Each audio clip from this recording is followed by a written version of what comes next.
comparando cómo lo resolvieron ustedes, ya pueden a lo mejor encontrar una técnica más fácil o pueden aprender otra forma de resolver, ¿ya? A ver, el ejercicio 1 era bueno expresar esto en notación abreviada. Fíjense que ese 0,02 lo podemos expresar como 2 por 10 elevado a la menos 2, ¿ya? Y abajo 2 por 10 elevado a la menos 1, y ahí podemos simplificar. Lo mismo lo otro. Entonces, si nosotros expresamos todos esos números en notación abreviada y luego vamos simplificando, entonces ahí simplificamos los 2, simplificamos 21, simplificamos 42, entonces ahí nos quedan divisiones de potencias de igual base, conservamos la base 10 y restamos los exponentes, ¿cierto? Ojo con los signos, ¿eh? Cuando uno resta ahí menos 2, menos 1, finalmente nos va a quedar menos 2 más 1, ¿ya? Y ahí tenemos 10 elevado a la menos 1, que es un décimo o 0,1, 10 elevado a la menos 2, que es 1 partido en 100 o 0,01, y 10 elevado a la menos 3, que es 1 partido en 1000 o 0,01. Entonces, ese número decimal, si lo pasamos a fracción, es un decimal que tiene 3 dígitos después de la coma, quedaría la alternativa B, ¿ya? Eso es una manera cómoda de trabajar. Seguimos. La pregunta 2, bueno, aquí nos preguntan por la tercera parte de esta suma, o sea, esa suma la dividimos en 3. Aquí podemos hacerlo de varias maneras, ¿eh? Como siempre en matemática hay varios caminos.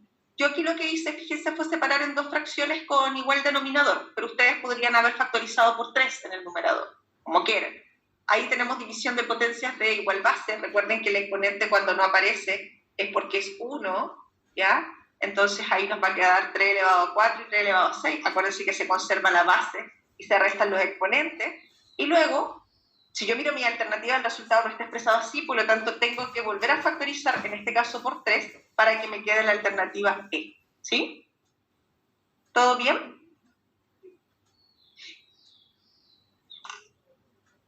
Seguimos.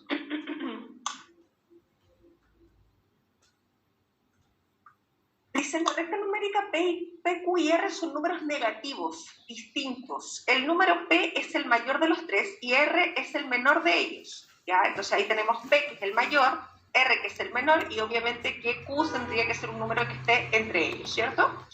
Ahora me preguntan cuál de estas afirmaciones es verdadera.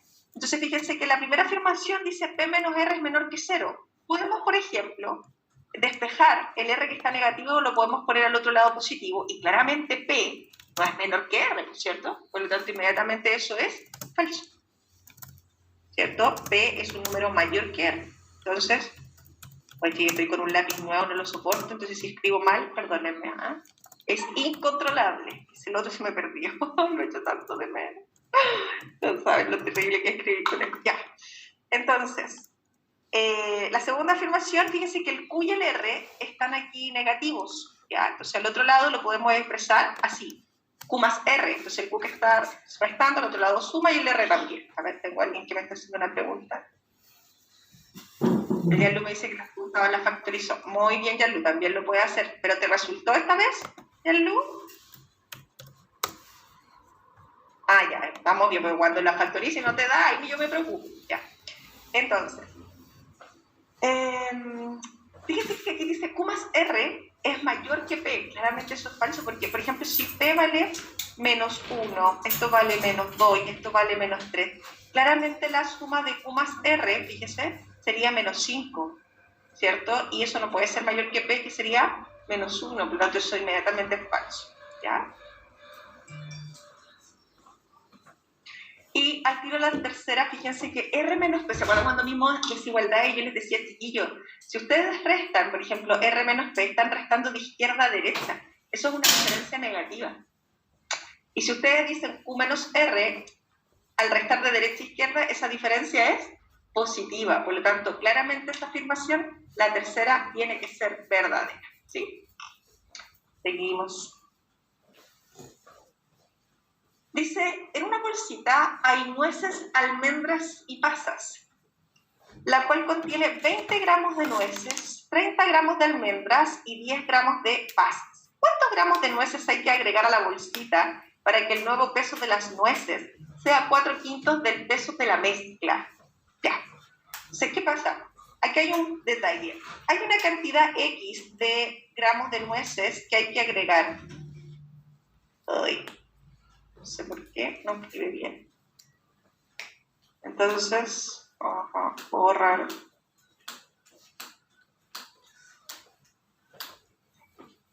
No sé por qué eso no lo pone.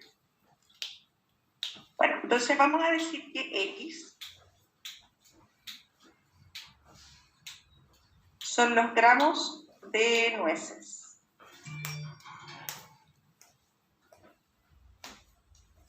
¡Ay, por qué no quiere escribir!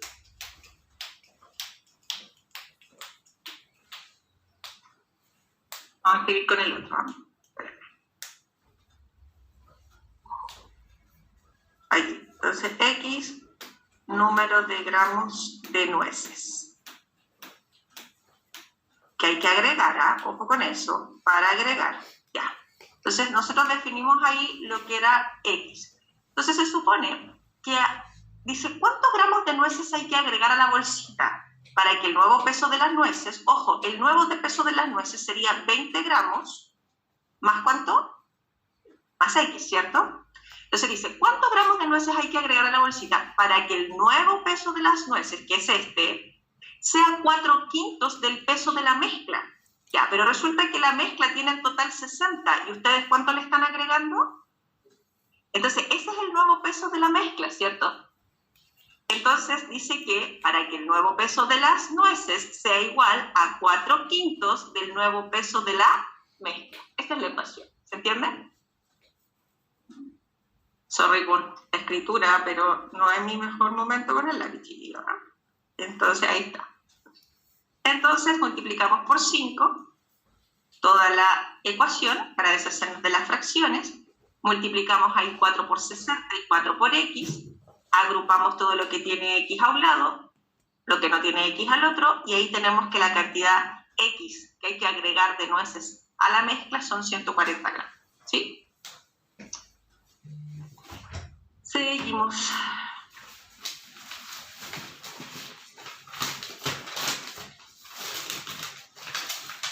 Me borra.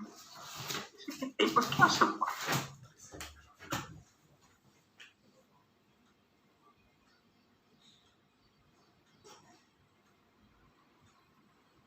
¿Qué será eso de ahí que no se sale?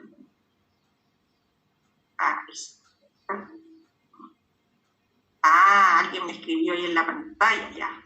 Caché ya. Voy a...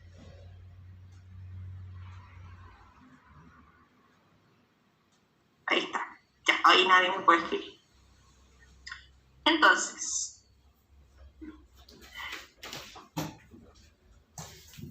dice en una tienda de ropa deportiva hay en total N pares de zapatillas, las cuales son blancas o azules.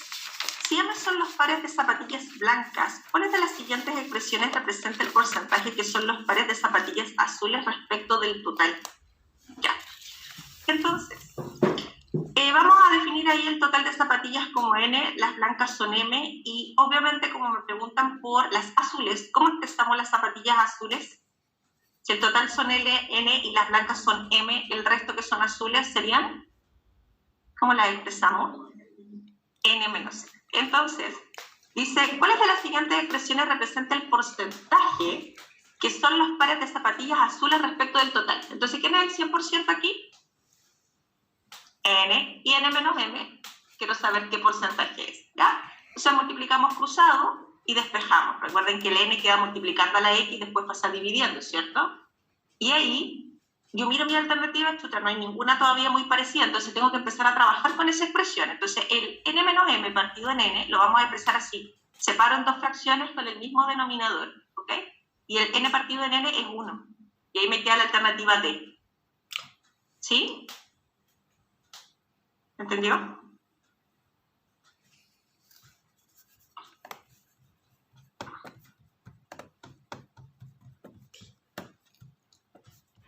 Allá en la casa, ¿todo bien, chiquillos?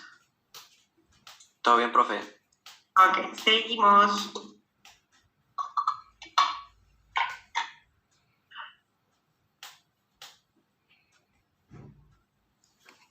Dice, los números A, B y C son positivos, tales que A es igual a 3,2 BC.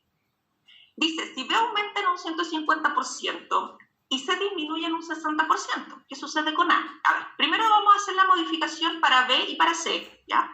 Entonces, tomamos el valor de B, que no sé cuánto es, pero le vamos a sumar 150% de B. Y dice, aumenten su 150%, ¿sí? Entonces, aquí tenemos, fíjense que el B que ustedes ven ahí, ese B que está solito, déjenme, es lo mismo que el 100% de B, ¿ya? Entonces, es importante tener en cuenta que usted tiene un B y ese 1B es lo mismo que 100 partido en 100 de B, ¿cierto? Entonces, 100% de B más el 150% de B les da el 250% de B, ¿cierto? Y simplificamos aquí el 0 y nos va a quedar 25 décimos de B, ¿sí? Entonces, eso es B aumentado en un 150%. También lo podemos expresar como el 2,5 de B, ya 2,5 por B. Ahora vamos a trabajar con C. Dice que C disminuye en un 60%. Fíjese, a C yo le resto su 60%. Entonces, ahí yo tengo un C que corresponde al 100% de C, menos el 60%, me queda el 40%. Simplifico y me queda 4 décimos. ¿Sí?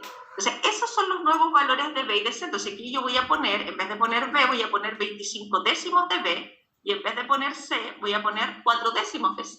¿Ok? ¿Javiera? ¿Estamos bien? Ya. Multiplicamos 25 por 4 es 100. 10 por 10 es 100. Simplifico y ¿cómo me queda la expresión? Igual. Por lo tanto, la expresión no cambia. Queda idéntica a la original.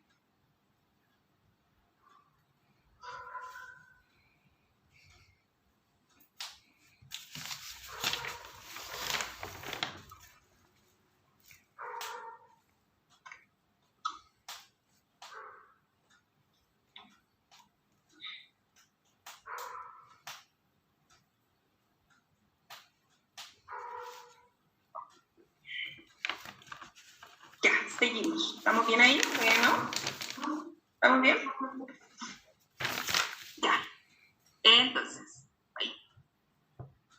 Dice, ojo, A es igual a 2 elevado a X y B es igual a 2 más X. Fíjense que estas dos expresiones están conectadas a través de X, ¿ya? Entonces las vamos a conectar a través de X. Entonces yo digo, a ver, el B, si yo lo despejo a la X en términos de B, me queda eso, ¿cierto? Entonces, ahora yo tomo esta X y la reemplazo aquí. En vez de poner X, voy a poner B menos 2. Ahora yo miro mis alternativas porque dice A en términos de B. Ahí ya tengo A en términos de B, pero yo miro la alternativa y no está expresado así.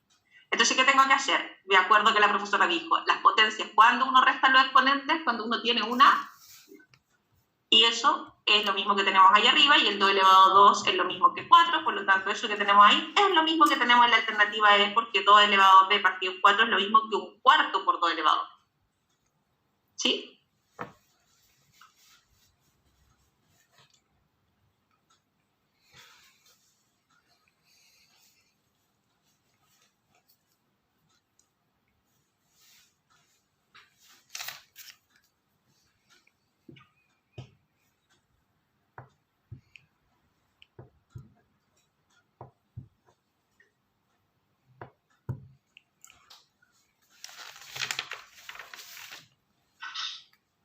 Vamos con la siguiente. Acá tenemos una potencia de exponente negativo. A ver, recordad que cuando nosotros tenemos, por ejemplo, a elevado a la menos n, eso es 1 partido por a elevado a n, ¿cierto? Entonces aquí tenemos 1 partido por k elevado a un tercio, ¿sí? Cuando yo tengo k elevado a un tercio, nosotros sabemos que eso es la raíz cúbica de k. Si yo miro mis alternativas, claramente no hay ninguna que esté expresada así. Fíjense que no hay ninguna que tenga una raíz en el denominador. Entonces, ¿qué hay que hacer? Sin que me avisen, tengo que racionalizar. ¿Cuántos casos de racionalización hay? 3. El caso 1, que es cuando en el denominador hay una raíz cuadrada, que no es el caso. Caso 2, que es cuando hay una raíz cuadrada que tiene índice mayor a 2, que es el caso que tenemos aquí. Entonces, ¿por cuánto tenemos que racionalizar aquí? Recuerden que yo les dije que teníamos que racionalizar por la misma raíz en cuanto al índice, pero en cuanto a la cantidad subradical, ahí cambia. ¿Por qué? Porque no podemos racionalizar por la raíz cúbica de k, porque la idea es que cuando multipliquemos aquí, el k que tenemos aquí multiplicado por el k que tenemos acá de rojo, al multiplicarse me queda k elevado a 3. Entonces aquí yo tengo que poner k elevado a ¿cuánto dentro de la raíz que tenemos aquí de rojo? K elevado a 2. ¿Por qué? Importante. El índice es 3 y el exponente es 1. Si ustedes restan 3 menos 1, ese tiene que ser el exponente ahí. ¿Ok? Entonces tienen que acordarse de ese tipo de racionalización. Entonces, multiplicamos, y fíjense que en el denominador voy a multiplicar raíces de igual índice. Entonces conservo el índice, multiplico las cantidades subradicales y me va a quedar k elevado a 3. Y ahí yo me puedo deshacer del índice con el exponente y tengo racionalizada mi expresión, que es la alternativa D. ¿Sí?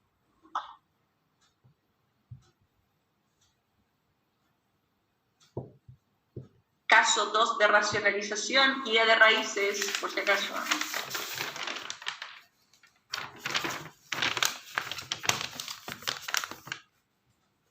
Seguimos. Dice, si x es un real, tal que x es un número que está entre 0 y 1. Entonces, ¿cuál de las siguientes desigualdades es siempre verdadera? Ya, aquí, fíjense primero en las alternativas. Todos los logaritmos que aparecen tienen base 10.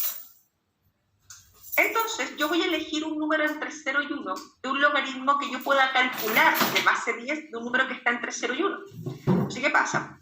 Por ejemplo, yo voy a tomar el 0,1. ¿Por qué? Porque el 0,1 es una potencia del 10. ¿Ya? Fíjense que todos los logaritmos tienen base 10. Entonces, yo voy a decir que x es 0,1, que es lo mismo que decir un décimo, ¿cierto? Estamos hablando de un número que está entre 0 y 1. ¿Por qué tomo ese valor? Porque, pongan atención, fíjense en todas las alternativas, aparece el logaritmo de 1 partido en x. ¿Qué es lo que es 1 partido en x? Es el inverso multiplicativo, ¿cierto? ¿Cuál es el inverso multiplicativo de un décimo? Ya. Entonces, nosotros vamos a calcular el logaritmo de 1 partido en x, es decir, vamos a calcular el logaritmo de ¿qué? De 10. Y el logaritmo de 10, en base 10, ¿cuánto es?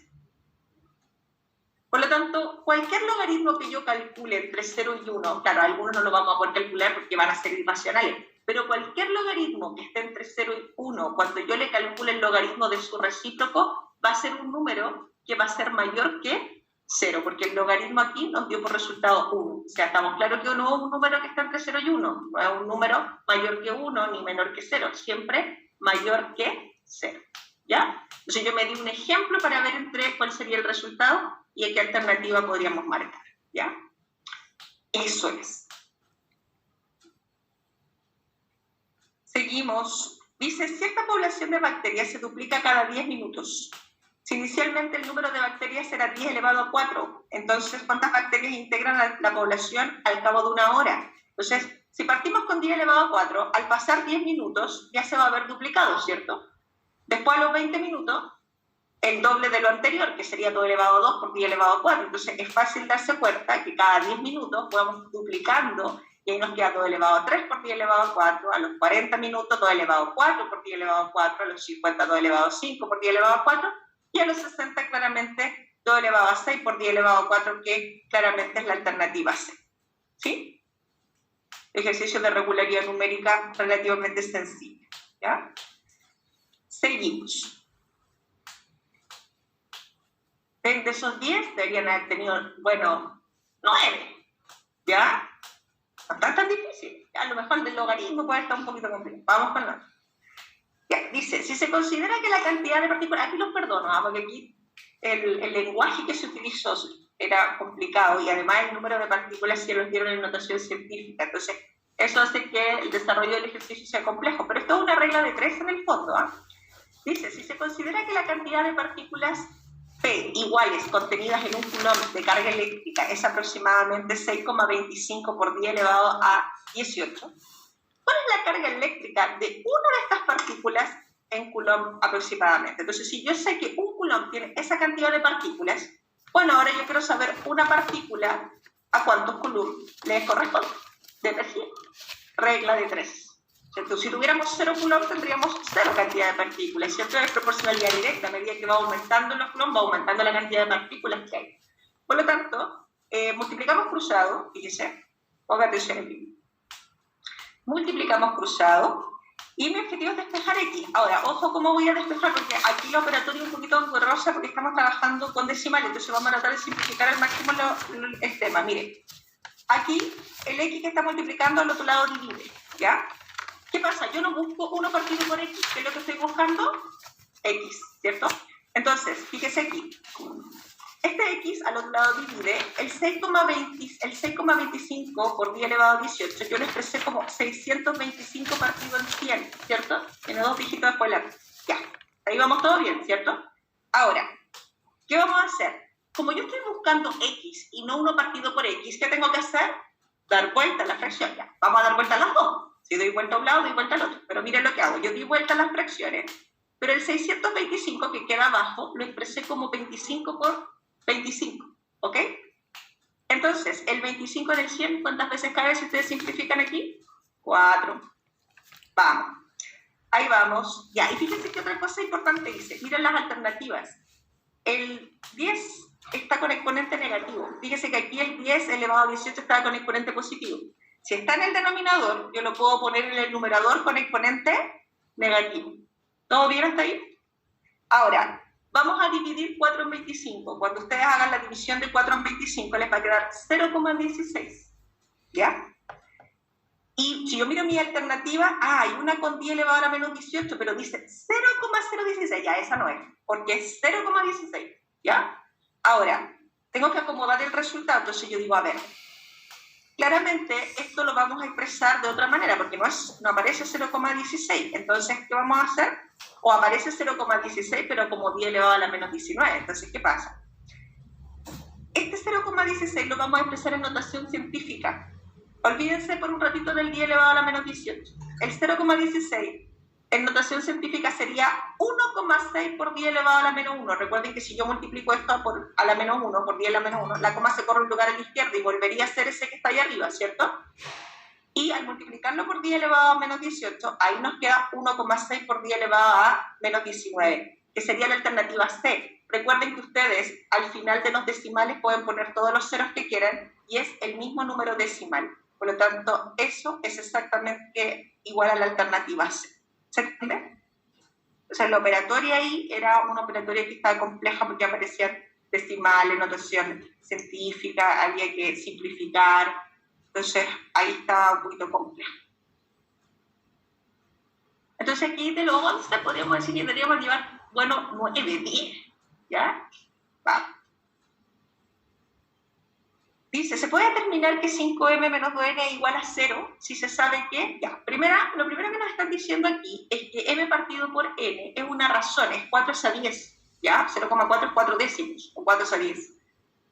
Si simplificamos, nos va a quedar que m es a n como 2 es a 5. Y si luego nosotros multiplicamos cruzado por el teorema fundamental de las proporciones, 5m es igual a 2n, ¿cierto? Y si el 2n al otro lado resta, nos queda que esa diferencia siempre va a ser 0.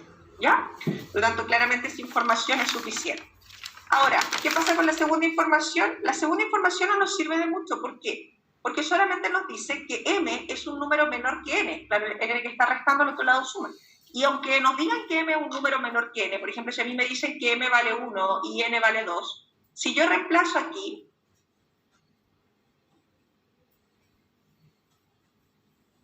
...5 por 1 y 2 por 2... claramente me queda 5 menos 4, que es 1, y no me va a dar 0, ¿ya? Por lo tanto, con esa información yo no puedo asegurar que 5m menos 2n es igual a 0, por lo tanto, por eso me quedo solo con la 1 por sí sola. ¿Todo bien? Ya, si me paso o ustedes quieren tomar una foto, me dicen y nos devuelven. ¿Sí, sí? Díganme, ¿qué pasó ahí? Ah, estoy tomando la foto. Seguimos. A ver, fíjense en esos cuadrados del binomio. No los desarrollen, pierden tiempo. Yo miro eso y yo sé que m menos n al cuadrado, fíjense, tienen m menos n al cuadrado y en el otro, dentro del paréntesis, tienen n menos m al cuadrado. O sea, ¿cómo está? Al revés. Entonces, por ejemplo, se lo voy a poner por números. Si yo tengo 7 menos 2 al cuadrado, le pongo, y después les pongo 2 menos 7 al cuadrado, ¿ya? ¿Qué pasa? Bueno, le voy a poner con signo negativo y acá positivo para que quede igual como está arriba, miren. Esto que está aquí es 5 al cuadrado, ¿cierto? Y esto que está aquí, menos 5 al cuadrado. Y esto es 25, ¿sí o no? Y esto que está aquí, entonces esas expresiones se anulan. ¿Sí o no? Porque finalmente eso ¿cuánto da? Listo, m menos n. Me demoro 20 segundos en contestar esa pregunta si yo me doy cuenta de eso. Si no, vamos resolviendo el cuadrado del binomio, vamos haciendo reducción de términos semejantes, se van a demorar más. Ya. Entonces, cuando los alumnos me dicen, profe, me falta tiempo, es porque se pegan unos trabajos extras, porque no se dan cuenta de ciertas cosas. Entonces, por ejemplo, cuando los alumnos me dicen, profe, si yo, por ejemplo, tuviera más tiempo, contestaría toda la prueba. Claro, porque hay muchos alumnos que saben harto, pero tienen estrategias que son lentas. Entonces, claro, con más tiempo podrían resolverlo.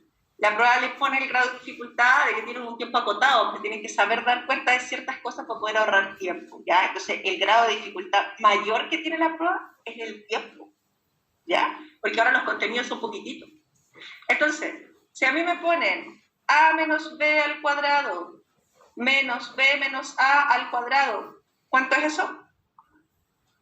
Tiro, y no tengo que ponerme a resolver el cuadrado del binomio porque me voy a dar la media lata para nada. Ya. ¿Qué tenemos aquí? Álgebra. A ver, cuidado aquí, muchos también desarrollaron cuadrado del binomio, resolvieron, ya. Miren, fíjense en algo importante. Este trinomio que está aquí tiene dos cuadrados perfectos, el cuadrado de A y el cuadrado de 1. Ese trinomio que está ahí es trinomio cuadrado perfecto.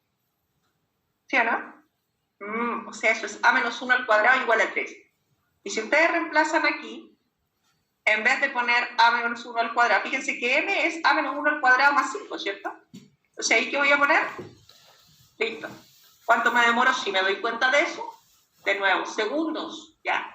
Entonces, cuando a mí los alumnos me dicen, profe, hay preguntas que son largas. Sí, hay preguntas que son largas, pero si ustedes van ahorrando de a 30, de 1 minuto por pregunta, después le puedes dedicar 5 minutos a una pregunta, ¿ya? Que son tiempo largo, digamos, porque el promedio son 2 minutos por pregunta, ¿ya? Entonces, por eso la prueba apunta a las habilidades, ya, más que a los conocimientos. Ya, vamos. Obviamente que tienen que saberse la materia, pues chicos, no es imposible, pero hay que tener habilidades. Ya, aquí, operatoria. Esta es una pregunta, dice Carlos, tiene 6A menos 8B dulce, luego le regala a su amigo Sergio A menos 5B, y a su prima le regala B más 7A, y luego compra A menos B dulce. ¿Cuántos dulces le quedan a Carlos? Entonces, lo que regala es lo que vamos a restar. A Sergio le regala A menos 5B, a su prima le regala B más 7A, entonces yo lo voy restando y luego le sumo A menos B, ¿ya?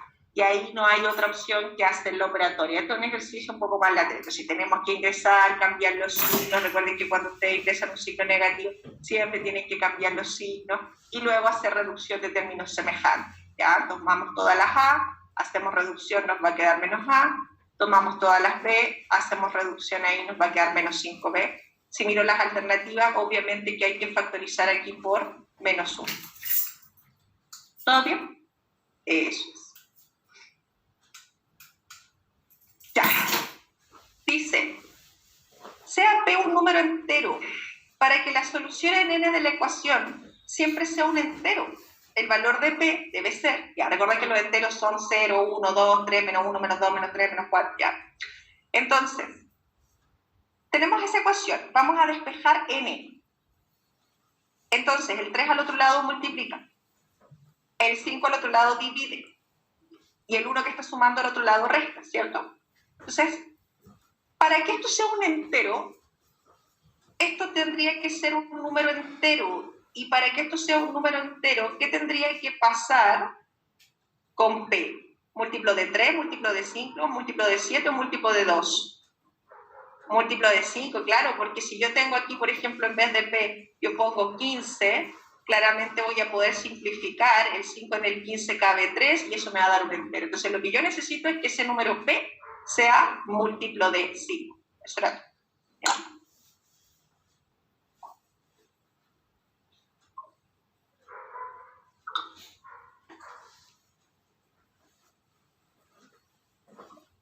Seguimos.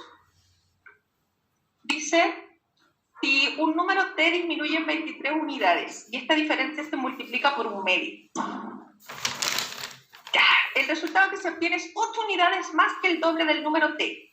Ya, luego el valor de t. Mire, tenemos un número t que disminuye en 23.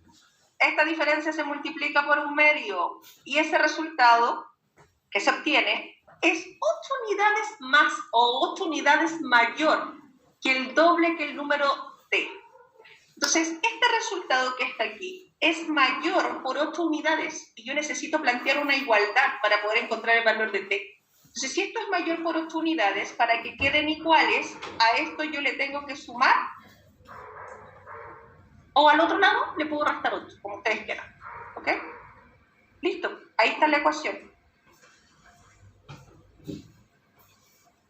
Entonces, el 2 que está dividiendo, al otro lado multiplica, fíjense. Y luego agrupamos todo lo que tiene t a un lado, lo que no tiene t al otro, y ahí estaríamos dividiendo por 3, nos va a quedar que t vale menos 3. ¿Sí? Seguimos. Ya. A ver, dice, dentro de n más 10 años, ese está en el lenguaje del otro que está como en un lenguaje complicado, ¿ah? Porque es un problema de edades que realmente les trae conflicto. Lo pueden hacer una tablita también si ustedes quieren. Dice, dentro de n más 10 años, tendré la edad de 2n más 15 años. ¿Qué edad tenía hace 5 menos n años? Ya. A ver, primero, obviamente la ejercicio tiene un grado de dificultad mayor porque las edades están en términos de n, o sea, un ejercicio abstracto, ¿ya? Entonces tengo que pensar en general. Si yo voy hacia el futuro, tengo que sumar. Si voy al pasado, tengo que restar, ya. Ahora, ¿cuál es el problema? No sé qué edad tiene hoy, porque como me pregunta qué edad tenía hace 5 menos n años, bueno, la edad de hoy yo le tendría que restar 5 menos n. Eso es lo que tengo que pensar. Entonces yo digo, me falta la edad que tiene hoy. Entonces vamos a decir que la edad de actual es x, ¿ya? No la conozco. No le voy a poner n porque si no me voy a confundir con los que están datos ahí. Le pongo una letra que no sea la que aparece en el ejercicio. Ya. Dentro de n más 10, esa sería la edad del personaje, ¿cierto? Porque dice dentro de n más 10 años. Esa es la edad en el futuro, ya. Luego dice, ojo, hay que plantear una ecuación. Dentro de n más 10, y aquí viene la parte que a ustedes les cuesta, tendrá 2n más 15. O sea que esta edad que yo tengo aquí sería igual a 2n más 15. El tendré se traduce como es igual, ¿ok? Ahora, si yo despejo el x, el n más 10 al otro lado resta, si yo ingreso el ciclo y hago reducción, esa es la edad que tiene hoy. Entonces, si a mí me están preguntando qué edad tenía hace 5 menos n, al n más 5, ¿qué tengo que hacer? Eso es. Entonces, yo tengo que focalizar en encontrar la edad que tiene hoy, ¿ya? Y ahí le restamos, que n más 5 le restamos menos 5 menos n, y ahí nos queda 2n.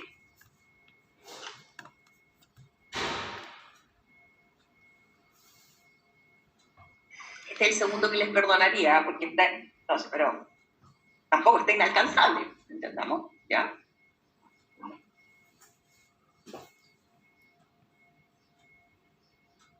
Hay un alto problema en álgebra. Vamos de nuevo. Dice, una persona viaja desde la ciudad de Concepción a Temuco, ciudades que se encuentran a una distancia de 280 kilómetros. Si en los 3 primeros días recorre 2 séptimos, o luego recorre 5 28avos y 7 40avos de esa distancia respectivamente, ¿a cuántos kilómetros de Temuco se encuentra el término del tercer día de iniciado el viaje? Entonces primero recorre 2 séptimos de la distancia, o sea, 2 séptimos de 280. Ojo aquí, el 7 en el 280, el 7 en el 28 cabe 4, y por eso me queda ahí 80, ¿ya?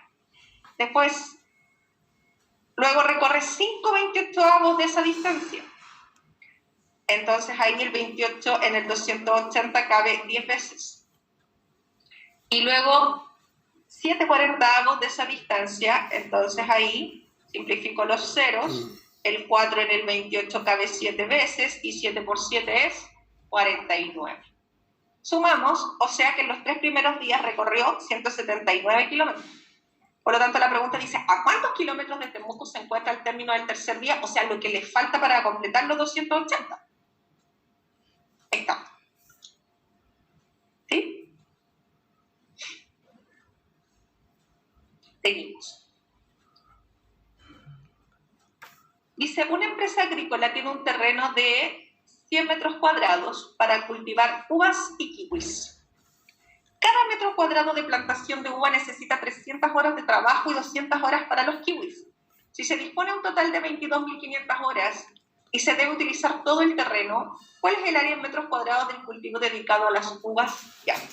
Entonces, tenemos un total de 100 metros cuadrados para cultivar uvas y kiwis. Entonces, vamos a decir que K es el número de metros cuadrados que se utilizan para plantar los kiwis y U los que se utilizan para plantar las uvas. Y la suma de esos dos, U con K, me va a dar 100. O sea, es la primera ecuación. En el fondo vamos a formar un sistema. Y después me dan horas. Dice que cada metro cuadrado de plantación de uva necesita 300 horas de trabajo y los kiwis 200 horas por metro cuadrado. Entonces, esas son nuestras ecuaciones. La suma de los metros cuadrados en cuanto a la plantación es 100. 200 horas por cada metro cuadrado para los kiwis y 300 horas por cada metro cuadrado para las uvas me va a dar un total de 22.500 horas. Ya, ahora, resolución de sistema tiene que ser súper eficiente, porque lo complicado aquí es plantear el sistema, resolverlo tiene que ser sencillo. Ya, pregunta, ¿cuál es el área en metros cuadrados del cultivo dedicado a las uvas? Entonces yo necesito U, no necesito K. ¿De quién me tengo que deshacer si voy a usar reducción? De K, ¿cierto? Entonces fíjense lo que voy a hacer. La de arriba la voy a multiplicar por menos 2 y la de abajo la voy a dividir por 100. Porque si la de arriba la multiplico por menos 2 y la de abajo la multiplico por 100, los coeficientes de K me quedan opuestos. Entonces, al sumar, claramente, se me elimina la incógnita K y me queda que U vale 25. Entonces, el desarrollo no me tengo que demorar mucho, me tengo que, en la lectura, en la comprensión, en identificar las incógnitas, ya siempre, bueno, yo aquí le puse K y U y usted le puede poner X e Y como quiera. El término es que la dificultad aquí no tiene que estar puesta en la resolución del sistema, tiene que estar puesta en el planteamiento, en plantear bien el sistema. Lo demás es como operatorio sencillo, ¿ya? Vamos. Dice, las longitudes de los dos lados de un triángulo son n más 1 y n más 3, donde n es un número positivo. ¿Cuáles de los siguientes intervalos incluyen todos los posibles valores del tercer lado? Ya, aquí hay un teorema que se llama desigualdad triangular. Lo vimos cuando vimos triángulos a principios de año, entonces yo creo que se les olvidó a muchos. Entonces, para poder construir un triángulo, tienen que tener en cuenta lo siguiente. La medida de uno de los lados tiene que estar entre la suma de los otros dos y la diferencia positiva de los otros dos. Es decir, el lado que mide C tiene que estar entre la suma de A con B y la diferencia de A con B. Entonces, eso se llama desigualdad triangular. Eso se cumple en todos los triángulos, porque si no, no puede existir triángulo. ¿Ya? Entonces, aquí ustedes tienen un triángulo con lados que miden n más 1 y n más 3.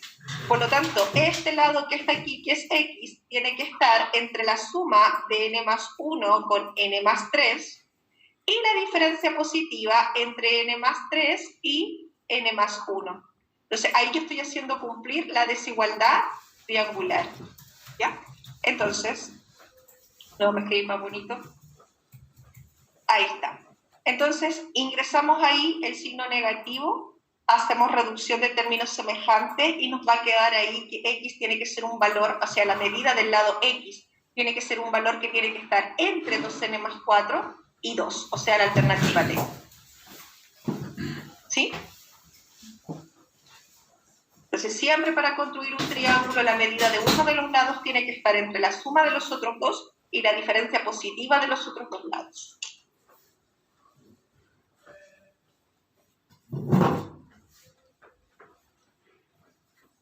Seguimos.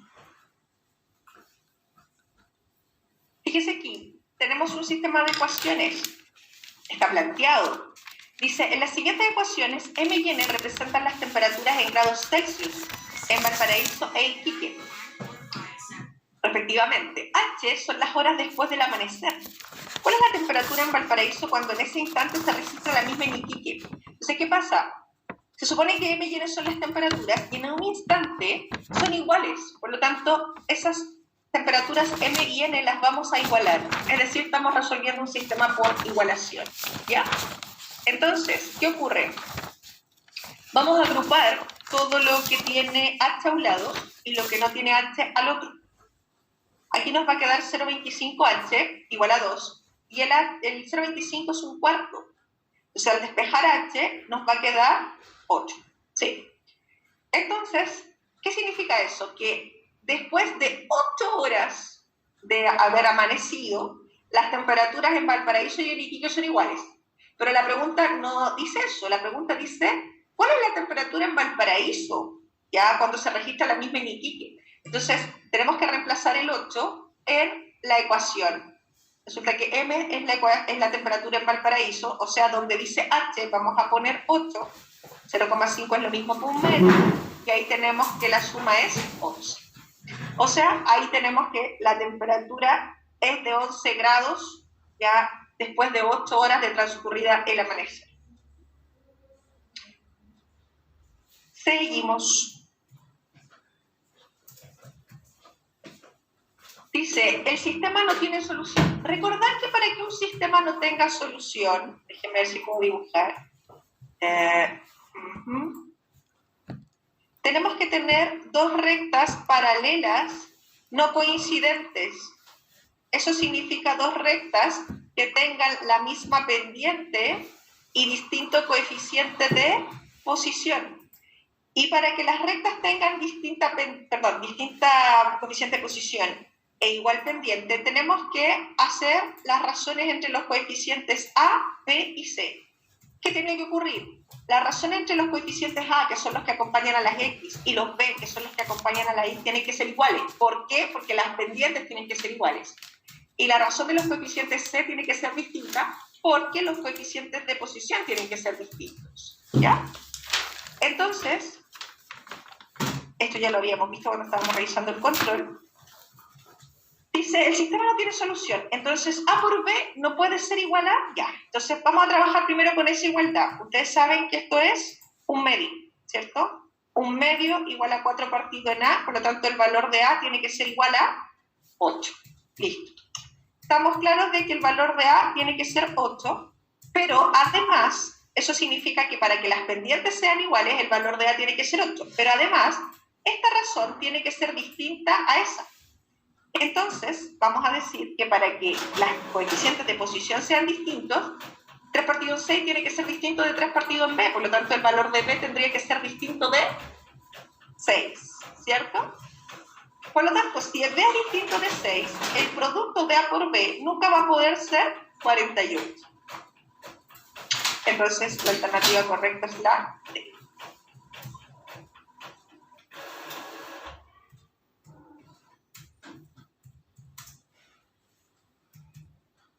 Seguimos.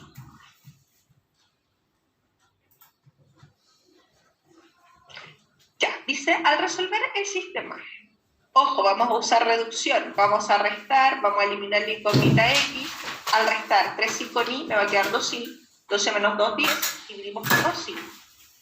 Ya, al tiro hay dos alternativas que tienen ordenada 5, así que tengo que encontrar el valor de X, ¿ya? Entonces vamos a reemplazar el valor de Y en la segunda o en la primera, como ustedes quieran, conviene más en la segunda porque los coeficientes son más pequeños, y reemplazamos el valor de Y. Despejamos y tenemos que el valor de X menos 3 medios, por eso la alternativa correcta es E. Yo espero que la gran mayoría del curso la haya tenido buena. Ya, voy a un ejercicio simplemente de resolución de sistema de ecuaciones, ¿ya? Seguimos. Ya, ojo aquí, miren este ejercicio que se ve un poquito enredado, pero si ustedes ocupan una técnica buena, lo pueden resolver fácilmente. Dice, de un grupo de 3 niñitas, las edades de Paolita y Laurita suman 6. Las de Laurita y Jimenita suman 7.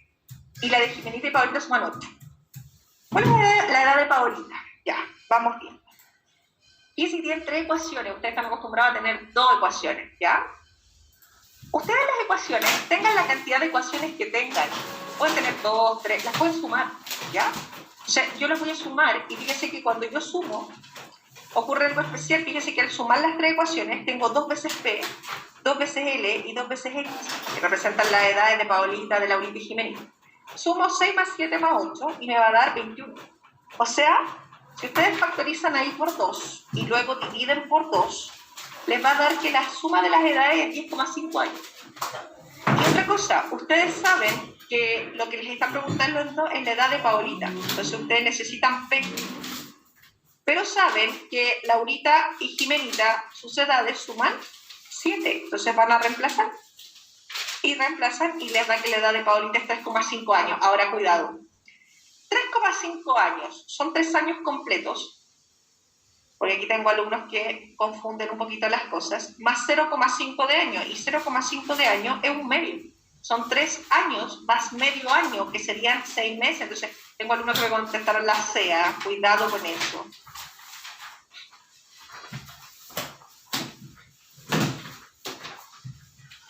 Seguimos. Dice, si el lado de un cuadrado aumentase en A centímetros, entonces su área aumentaría en 21A cuadrado. ¿Cuántos centímetros mide el lado del cuadrado original? Ya. A ver, aquí tenemos un cuadrado que tiene lado X y que su lado aumenta A. Entonces dice que cuando este cuadrado del lado X aumenta su lado en A, su área, que es X cuadrado, aumenta en 21 cuadrado. Entonces, esa es el área aumentada, que sería equivalente a X más A al cuadrado. Eso es. Esa es la ecuación que hay que plantear. Ahora, una vez que yo tengo planteado eso, me preguntan cuántos centímetros mide el lado del cuadrado original. O sea, yo necesito despejar el lado del cuadrado original, X. Eso es lo que necesito despejar, ¿ya? Entonces, desarrollamos aquí el cuadrado del binomio, hacemos reducción aquí de términos semejantes, luego agrupamos todo lo que tiene X a un lado y lo que no tiene X al otro, ¿ya? Ahí 21 a cuadrado menos a cuadrado nos queda 20 a cuadrado y nuestro objetivo es determinar X, por lo tanto no perder el objetivo que tengo que despejar X. Entonces el 2A que está multiplicando a la X, al otro lado divide. Entonces aquí el 2 en el 20 cabe 10 y simplifico con el cuadrado y nos va a quedar 10. ¿Sí?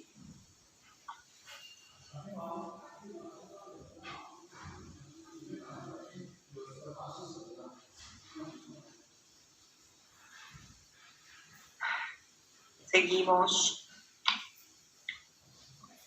Ya, esto es álgebra pura. Miren, ahí tenemos un trinomio donde el coeficiente que acompaña el término a cuadrado es 1.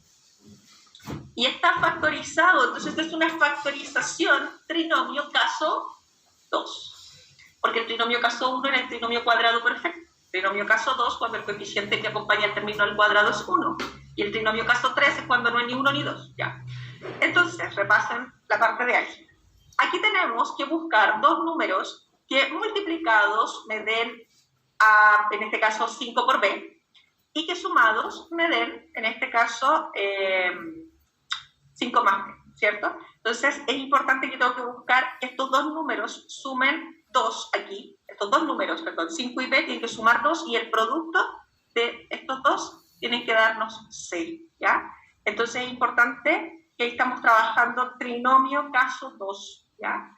Entonces yo busco dos números multiplicados que me den C y dos números que sumados me den 2. Entonces ahí despejamos, me da el valor de B que es menos 3, y al reemplazar el valor de B que es menos 3, me va a quedar que C es menos 15. ¿Se acordaban de esa factorización?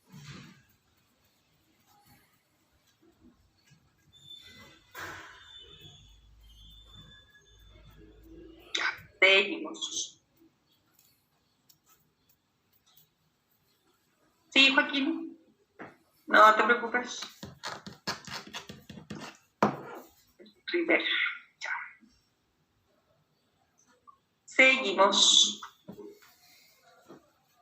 Dice, si se tiene un rectángulo cuyo lado menor mide 3x menos 1, si el perímetro del rectángulo mide p, entonces el lado mayor mide en centímetros, ya, entonces importante. Como aquí ya tenemos incógnita x, y el perímetro mide P y me preguntan cuánto mide el lado mayor, le voy a poner una letra que no sea ni P, que identifica el perímetro, ni X, que identifica el ancho. Voy a poner A, o I, o T, o M, pero que sea otra letra, ¿ya? Entonces nosotros sabemos que los rectángulos tienen sus lados opuestos de igual medida, ¿sí? El perímetro es la suma de todos los lados, o sea, 2 veces 3x menos 1 más 2a. ¿Qué me están preguntando? ¿Cuánto mide el lado mayor? Entonces yo de aquí, de esto, tengo que despejar a. Entonces vamos a multiplicar aquí término a término, ¿ya? Vamos a despejar a, y el 2 que está multiplicando, al otro lado, divide. Y ahí tenemos la alternativa D. Entonces es súper importante porque muchos alumnos, por ejemplo, aquí le ponían X a este lado. Nunca le pongan la misma letra porque se les confunde con el ancho, ¿ya?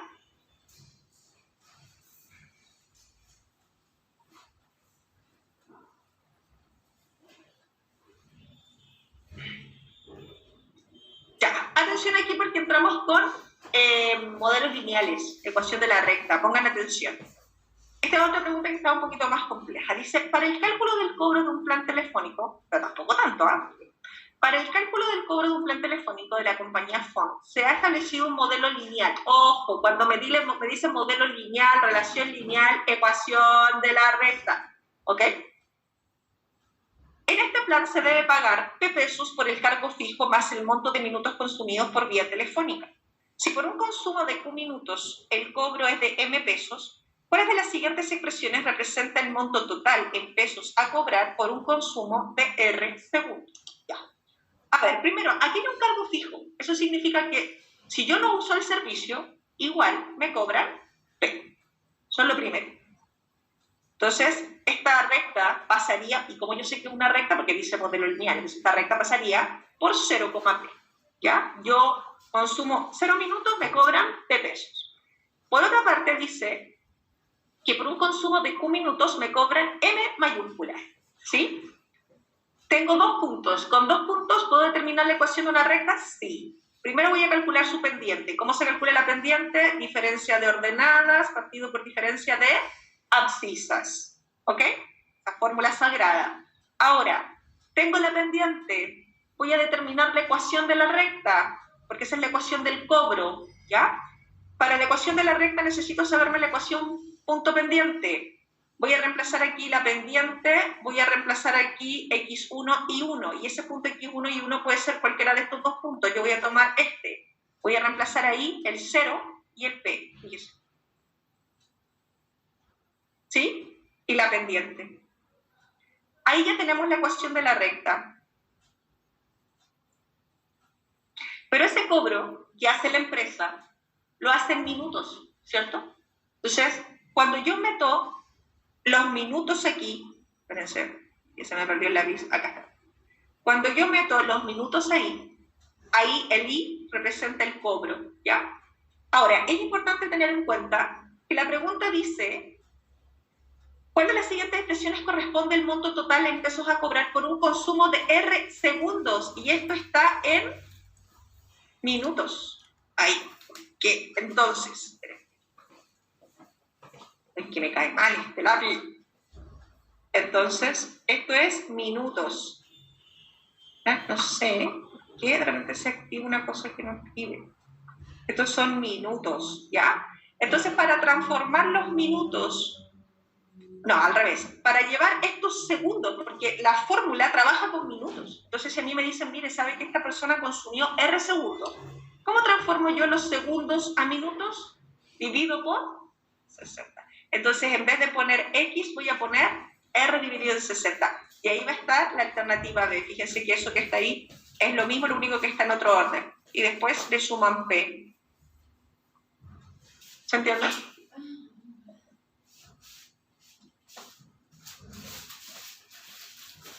Si ustedes miran los PPT chiquillos, se van a dar cuenta que todas las preguntas están ahí, ya, del mismo estilo. A veces que como les cambian el contexto y les ponen muchas letras, ustedes les resultan más difíciles, ¿ya? Tienen que acostumbrar. Vamos con la otra. También del mismo estilo, miren. Esto va a salir sí o sí, chiquillos, así que pongan atención. Fíjense que es lo mismo. una persona que ejercita sobre una trotadora a una velocidad de 3 km por hora quemará 250 calorías. Si aumenta su velocidad de 6 km por hora, a 6 km por hora, quemará 370 calorías. Si el número de calorías quemadas en la trotadora y la velocidad empleada en ella son variables que se relacionan de forma lineal, entonces cuando a mí me dicen que las variables se relacionan de forma lineal, ¿qué es? Ecuación de la recta, ¿ok? Entonces la función que relaciona el número C de calorías quemadas y la velocidad empleada está dada por ya. Entonces, primero, tenemos aquí que cuando se trota a 3 km por hora se queman 250 calorías, ¿ya? Y cuando se trota a 6 km por hora, 370 calorías, ¿sí? Entonces tengo 2 puntos. Con esos 2 puntos puedo determinar la pendiente. ¿Cómo se calcula la pendiente? De nuevo, diferencia de ordenada partido por diferencia de abscisas, ¿ya? Hago la diferencia, me va a quedar que la pendiente es 40, ¿ya? Entonces, eso significa que vamos a poder construir la ecuación de una recta con la ecuación punto pendiente. Reemplazamos la pendiente y el x, o sea, el x1 y el y1. Vamos a elegir cualquiera de los 2 puntos, pero obviamente siempre traten de poner los que tienen los números más chicos porque así la operatoria sale más fácil, ¿ya? Entonces yo reemplazo x1, que es 3, y 1, que es 250, y la pendiente, y estamos. Esa es mi función, o más bien dicho, mi ecuación de la recta. Entonces, vamos a multiplicar aquí 40 por b, 40 por menos 3, y el 250 que está restando al otro lado, suma, ¿sí? Entonces, menos 120 más 250 me queda más 130, que sería la alternativa A, ¿sí?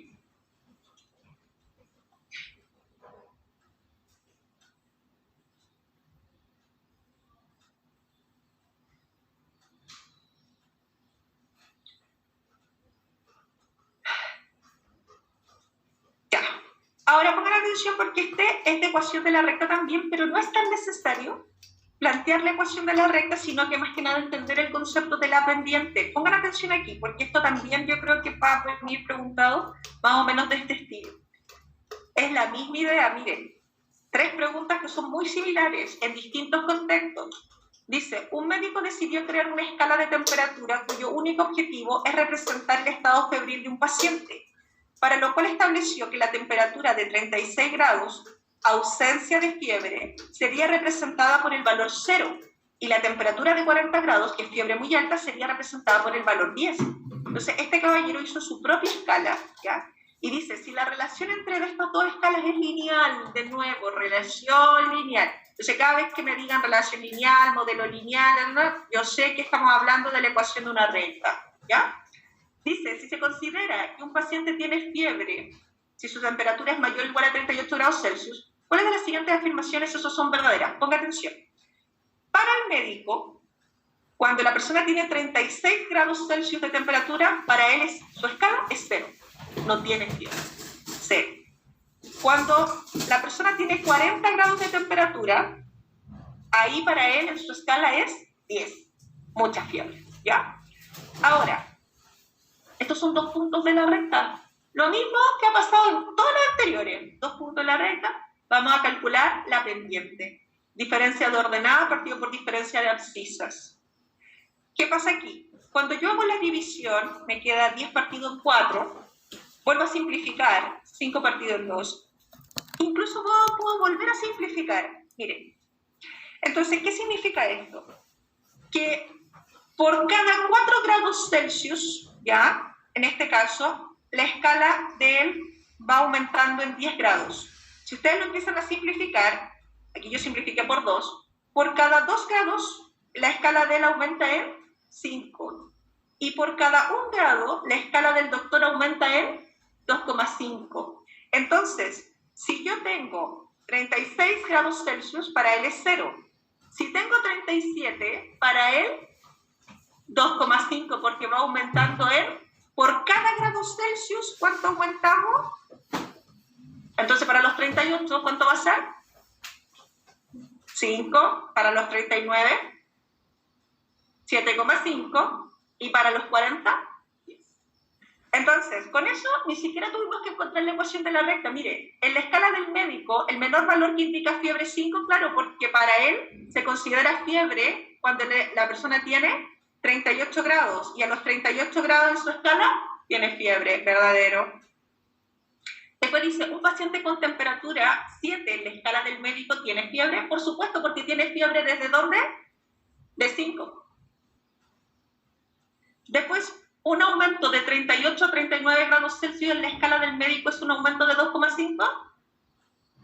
Entonces la pendiente es una razón de cambio. Por cada grado que aumentamos en el eje X, en la del médico, 2,5. Es una pendiente.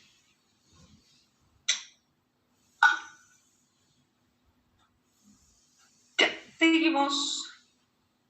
Ahora, si ustedes quieren para practicar, pueden construir la ecuación de la red y todo lo demás. Pueden hacerlo, ya, pero en este caso no era tan necesario. Ya, dice, en una fábrica el costo de producción de N unidades de cierto artículo está dada por la función. ¿Qué tipo de función es esa? Función cuadrática, es una parábola que se abre hacia arriba porque el coeficiente A es positivo, ¿cierto? Corta el eje Y a la altura del 25.000. Todas esas cosas uno las mira y las tiene que ir computando. Ahora, dice, ¿cuántas unidades se fabrican para que el costo sea mínimo? Ah, mínimo, vértice. Entonces, es importante tener en cuenta que esto tiene que ver con el eje de simetría, y el eje de simetría es menos B partido en 2A. Entonces, reemplazamos el menos 90, que es nuestro B, ponemos nuestro A, que es 0,01, entonces ahí nos va a quedar 90, voy a borrar. Ahí nos va a quedar 90 partido en 2 por 10 elevado a la menos 2, porque 0,01 es lo mismo que 10 elevado a la menos 2. No es tan necesario ponerlo así, pero vamos a simplificar ahí y nos va a quedar 45. Y ese 10 elevado a la menos 2 que está en el denominador, lo pueden poner en el numerador en el exponente positivo. Y 10 elevado a 2 es 100, por lo tanto nos va a quedar 4.500. Eso significa que cuando se venden 4.500 artículos, el costo es mínimo. Ahora, si a mí me preguntaran cuál es el costo mínimo, bueno, el 4.500 yo tendría que reemplazarlo donde dice N, ¿ya?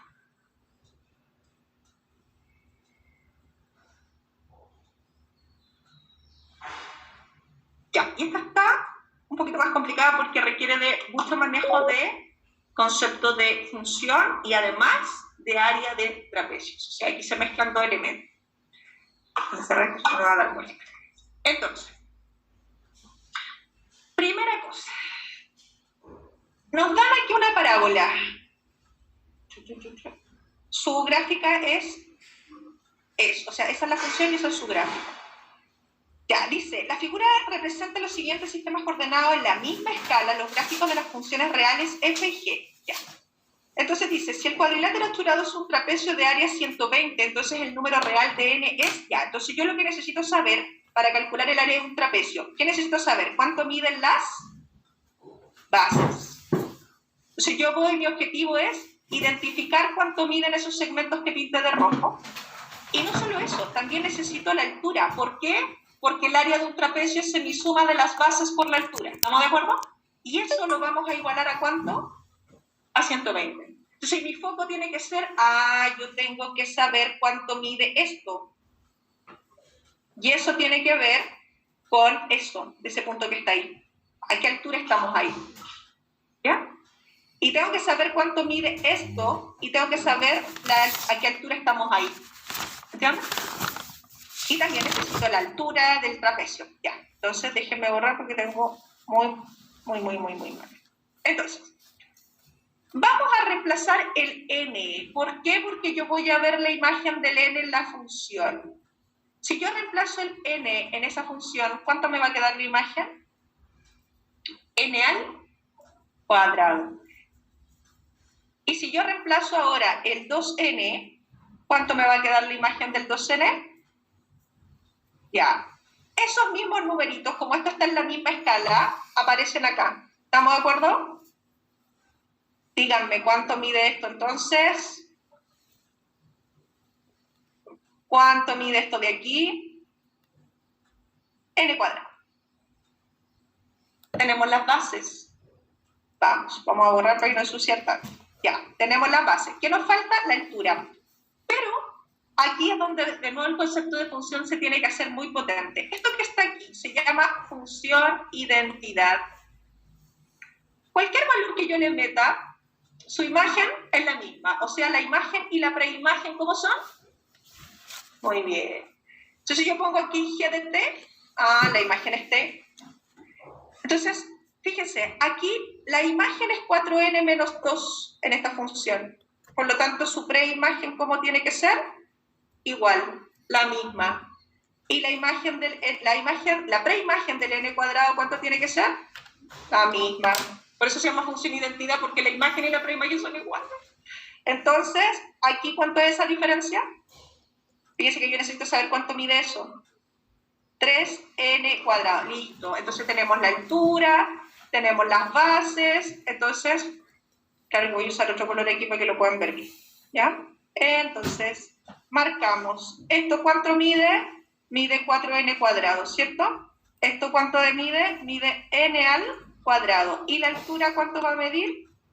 3n cuadrado, listo. Entonces, en mi suma de las bases, que una mide n cuadrado, la otra mide 4n cuadrado, por la altura que es 3n cuadrado, y lo igualamos. Y ahí vamos a tener el valor de n.